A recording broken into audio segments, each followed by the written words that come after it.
Evangelho do dia. Lucas versículo 18 de 1-8. O Senhor esteja convosco. Ele está no meio de nós. Proclamação do Evangelho de Jesus Cristo segundo Lucas. Glória a vós, Senhor. Naquele tempo, Jesus contou aos discípulos uma parábola, para mostrar-lhes a necessidade de rezar sempre, e nunca desistir, dizendo: numa cidade havia um juiz que não temia a Deus, e não respeitava homem algum. Na mesma cidade havia uma viúva, que vinha à procura do juiz, pedindo: faze-me justiça contra o meu adversário. Durante muito tempo, o juiz se recusou. Por fim, ele pensou: eu não temo a Deus, e não respeito homem algum. Mas esta viúva já me está aborrecendo. Vou fazer-lhe justiça, para que ela não venha agredir-me. E o Senhor acrescentou: escutai o que diz este juiz injusto. E Deus não fará justiça aos seus escolhidos, que dia e noite gritam por ele? Será que vai fazê-los esperar? Eu vos digo que Deus lhes fará justiça bem depressa. Mas o Filho do Homem, quando vier, será que ainda vai encontrar fé sobre a terra? Palavra da salvação. Glória a vós, Senhor. Reflexão do dia. As condições da oração infalível. Jesus contou aos discípulos uma parábola, para mostrar-lhes a necessidade de rezar sempre, e nunca desistir. 1. A oração infalível. No Evangelho de hoje, Jesus nos conta uma parábola sobre a necessidade de orar sem cessar nem desfalecer. A parábola, no entanto, deve ser bem interpretada para ser bem entendida. Jesus nos fala de uma pobre viúva que insiste, 1, 2, 3 vezes, até receber o que pede a um juiz iníquo.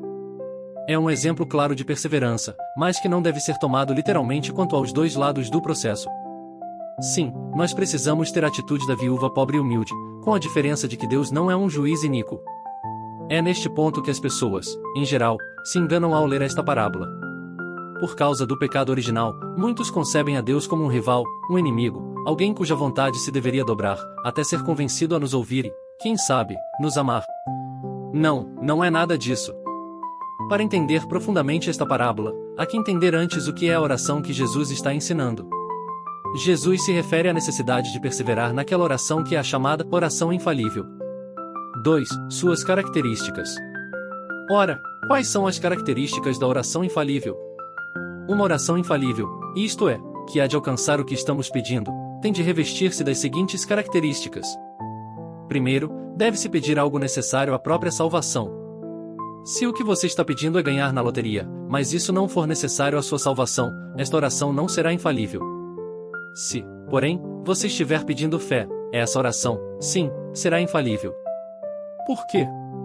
Porque a fé é, em si mesma, necessária à salvação de todos. Se você não tem fé, mas a pede, ou tem pouca, e pede mais, Deus está ouvindo a sua oração. Há mais, porém. Para que a oração seja infalível, requer-se além disso pedir humildemente e com confiança. E por quê? Porque o pedido arrogante é o de quem se põe diante de Deus com seus direitos. Ora, Deus é Pai de bondade, e é aqui que ele se distingue e diferencia do juiz iníquo da parábola. Se devemos, pois, imitar a atitude de humildade da viúva, é porque a nossa atitude diante de Deus deve ser a de um filho confiante, que sabe que o Pai o irá atender. O terceiro e último requisito é a perseverança, que é ponto central que Jesus nos está tentando ensinar hoje. Por quê? Porque se Deus, por um lado, quer dar tudo o que for necessário à nossa salvação, quer também, por outro, que nós mesmos queiramos recebê-lo, e é somente a perseverança que pode gerar em nós a abertura para recebermos os dons que Ele já nos quer conceder. Deus está disposto a nos dar tudo isso, mas está em nossas mãos alargar o peito e o coração pela perseverança. 3. Como estamos rezando? Queremos mais fé, mais esperança, mais caridade, mais santidade, a glória do céu, mas não queremos de verdade, porque nos cansamos de pedir. Somos como um reino dividido. E como superar essa divisão interior se não perseverando? Eis a oração infalível e suas condições: pedir a Deus o necessário à salvação, pedi-lo com humildade, confiança e perseverança, rezar sempre, e nunca desistir. Façamos ainda um exame de consciência sobre a nossa vida de oração? Que temos pedido a Deus?